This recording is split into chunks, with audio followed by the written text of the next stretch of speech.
Hey guys, this is Kep here again. Got another phone in for review. I've had this one for a little bit. I got it around the same time as the other ones. This is the Moto G Stylus 5G 2024. Motorola just keeps the names nice and easy. Makes it really hard to find information on them sometimes because you search 2024 and then you end up seeing 2021 or whatever. But this phone has actually surprised me quite a bit compared to the previous styluses, and I really like it. The MSRP for it is $399. It's on sale right now, though, on Amazon for $350 for the 256 gigabyte version, which is probably the version I would get if I was looking at this phone. But yeah, let's get into it a little bit. So in the box, you don't get much. You get a SIM card ejection tool, and then a USB-C to USB-C cable. No charger or anything, which, as I've said before on this channel, isn't the biggest deal to me. I know a lot of people do care about that, but I myself have quite a few charging bricks, so I don't really mind anymore. Let's talk a little bit about the hardware. So this is running the Snapdragon 6th Gen 1, which is a Qualcomm chip. It's kind of lower middle tier of their lineup. You can get this phone in 128 or 256 gigabytes of storage. This one here is 256 gigabytes. And then whether you get 128 or 256, you're gonna end up getting 8 gigabytes of RAM. This phone also has an under-screen fingerprint reader, which is pretty fast and responsive. As you can see, it also has a face unlock, which is why I had to relock it. So there you go. It works really fast. I'm sure it's not as secure as the iPhones, but really it's plenty for me. The haptics on this phone are pretty good. They're not as good as flagship phones, obviously, but you know, they don't feel especially mushy, especially compared to other styluses that I've used in the past. This one, like I said, it has been awesome. This phone also has IP52 water and dust resistance, which pretty much is super low. So I would not be swimming with this, and I would just try and keep it from water and dust if I were you. But it does have at least something. I think one of my favorite features of this phone is actually this back here, which is a fake leather. And it feels extremely good, and it really makes me feel like I don't need a case on this phone. I myself don't usually like using cases on phones, so having this is really nice. It feels like a case. It's got that added grip, and it does a little bit to help prevent it from slipping out of your pocket if you, like me, find your phone always slipping out and falling onto the ground while you're sitting. You can see that on the outside it's this nice looking metal, but everything on this phone is plastic. Some other notable things about the hardware of this phone that not a lot of other phones have nowadays is the 3.5 millimeter headphone jack, which is awesome if you like using that. I myself have kind of migrated away from that, so I don't need it anymore. And then it not only has a SIM card, but there's also an expandable SD card slot, which we just love to see. Especially if you like playing like emulator games and stuff like I do from time to time. It's got the normal power button and volume button setup, and then it's obviously got the namesake of this entire phone, the stylus. For me, I also don't really use the stylus, but I still really like this phone. So that's pretty much it in terms of the hardware. Let's get a little bit into the software. So previously, Motorola's have had a very vanilla Android skin, and that's still the case here, but one major difference is that they have kind of updated the layout here to be a little less specific to how Google's looks. It's still very similar, but you can see like the background fading and some other slight things are a little different, and I actually like the tweaks that they've made here. And then, like usual, there's all the Moto Actions stuff, so you get that nice chop and flashlight. I love this so much that I've tried to emulate it on my other phones. And if you have a rooted phone, it's really easy. If you have an unrooted phone, there's apps that can do this, but the problem is you have to be running something that's doing wireless debugging from your phone to your phone constantly. And I don't know if it's just because I was doing this on my Google Pixel, 6 Pro, but my battery life got notably worse when I had it enabled. So I'm not willing to make that big of a sacrifice in order to get the chop. So that's a huge perk for me on these Motorola phones. I really love those features. Also, something that Motorola added the ability for was in the past you couldn't have the double select to open your camera. And it would always open the assistant, and the only thing you could do is remove the assistant and set it to the camera. But then if you did that, your long hold button would no longer be able to open the Google Assistant. So I like that they've added that. You can see here that button still works. So they've made some small tweaks, but they're tweaks that I really appreciate. Outside of that, for this phone specifically, and not Motorola's phones in general, this is running Android 14, and there's going to be one major OS update. So you'll be good for another year in terms of Android updates. I'm not sure on the security patches, but I wouldn't be surprised if there's one more year. So you can probably use this phone safely for 2 years, and honestly, probably longer, because I think a lot of people use phones that are well out of software support and they're fine. But yeah, that's the most important stuff I'd say for the software.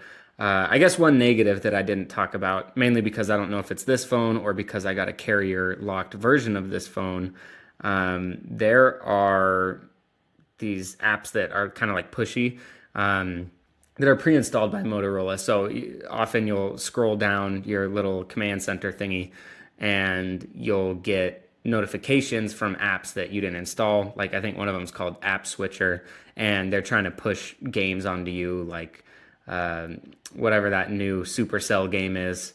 But pretty much it's just got some ads, but I was able to disable all of those. So honestly, it doesn't really bother me. I would rather have a more expensive phone that is subsidized and made cheaper through ads than the other way around, right? I would rather be able to uninstall that stuff and still get a cheaper phone. However, if I wasn't able to uninstall that, then I don't think I'd be saying that same thing. So overall, the software is, I think, a big plus for me with just those small little nitpicks that I talked about. Let's talk a little bit about the screen and speakers then. So these to me are one of the primary reasons to actually get this phone. It's got a 6.7 inch full HD 120 hertz OLED, which is effectively like a flagship screen. I absolutely love this screen. My biggest issue with all of the previous G series phones has always been that they don't have an OLED. Because I myself am a huge fan of OLEDs. I love those inky blacks and then the more contrasty colors, which obviously come from the more inky blacks. But I'm a huge fan of OLEDs, and I love that they've added it here. Also, not only in the specs department in terms of like size, refresh rate, and screen technology, is this a flagship panel. It actually has a super bright screen. I think Motorola says it gets up to like 1,200 nits. I personally don't really know exactly what the nits mean. What I can tell you is when I'm walking around out and about, the screen gets really bright, and I can see it a lot better than I can see my Google Pixel 6 Pro. So I love this screen. I also love that it's a flat screen. The main reason that I like that is I can put screen protectors on, and it's a lot easier and they're cheaper. So if something breaks, I can yank it off and throw on another one. So that's good. Lastly, the speakers on this phone, it's a stereo speaker setup with the hybrid earpiece, and they get really loud and they sound really good. So I think if you're into just media consumption and watching shows on this phone, you're gonna really love it. Yeah, so let's talk a little bit about the camera. It's got a 50 megapixel main camera, and it's actually got OIS, which is really nice because when you're making videos or doing something, it stabilizes pretty decently. It's also got a 13 megapixel ultra wide, which looks just all right in my opinion. You'll see it in the photos, you can decide for yourself. And then it's got a 32 megapixel selfie camera, which I think is actually fantastic. It looks really good. Instead of just yammering on about it though, I will just let you guys watch the videos. Here's some samples.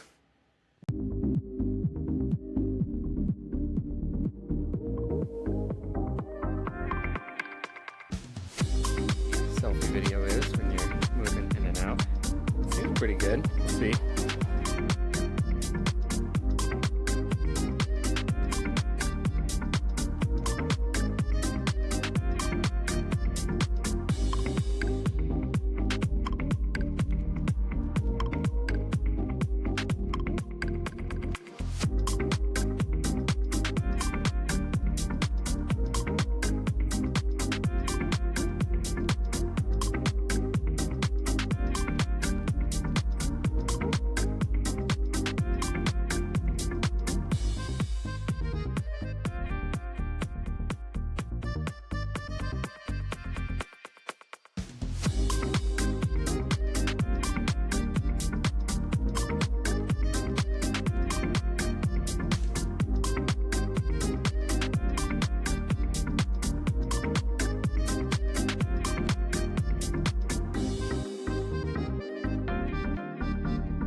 All right, I hope you guys enjoyed those camera samples. I personally think that this camera is really good for the price. I think it has some nice colors and punchiness. Obviously, no telephoto is a big hit, but you know, for the price, you're not going to find anything with a telephoto, at least in the States, so I can't complain there. Let's talk a little bit about the battery. So this has a 5,000 milliamp hour battery, which is pretty standard now. That used to be a massive battery, but not anymore. But that being said, this is a really efficient chip with the Snapdragon 6 Gen 1. So that 5,000 milliamp hours, it'll last you quite a bit.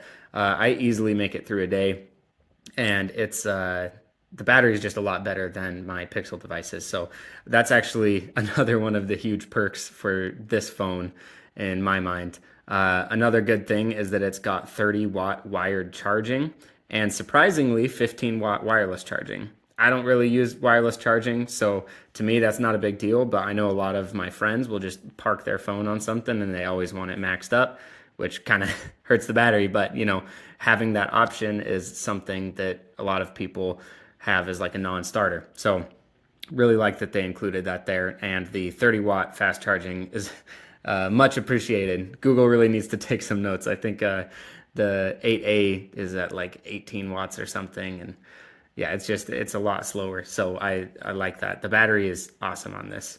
Let's talk lastly about performance and gaming. So as I already said, this has 8 gigabytes of RAM. It's got the Snapdragon 6 Gen 1, and it's got an Adreno 710. So what that essentially boils down to is it's good enough to play the majority of games, though you're not going to be at the max settings.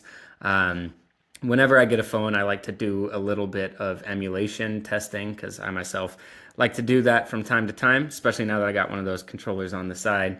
And this phone is not very good at it. So I played Chains of Olympus, I think it's called. It's like a PSP game, and it was constantly getting down to like 30, which is playable, and I was on 4x resolution. So honestly, I'm just being picky. You're going to be able to play pretty much anything on this, but just don't expect flagship, and don't expect really mid-range. The chip is pretty weak nowadays. But it's good enough. And for 99% of people, I think it's going to be plenty. Yeah, so also the screen is so nice. So I don't really even mind that much if the frame rates are a little bit lower because the screen looks so good. So overall, my thoughts on this phone are that it's a pretty good deal at $350, and Motorola is going to be offering more and more discounts, and lots of carriers will give you this phone for free. The camera's really good considering the price. The performance is decent. The battery life's insane, and I love this finish on the phone. So overall, I really like this phone. I think if you don't care that much about camera, then I would honestly get this phone over the Pixel 8a because the screen's better, the battery's better, the speakers are better. It's better in almost every way other than a little bit of performance in favor of the Pixel 8a and a better camera. Other than that, well, I guess the IP rating as well, but this phone is just awesome. I'm really happy to see what Motorola has done, and they're finally getting back to being competitive in my mind. Because in the past, their prices have just been too high considering the package that they offer. And this phone looks like a flagship phone to me. So for $399 MSRP, great deal there. $350, which is what it's at currently. I'll leave a link in the description. That's an even better deal, and I'm sure this will get down to 300 soon enough. So that wraps it up for today. I hope you guys enjoyed it, and I'll see you in the next one.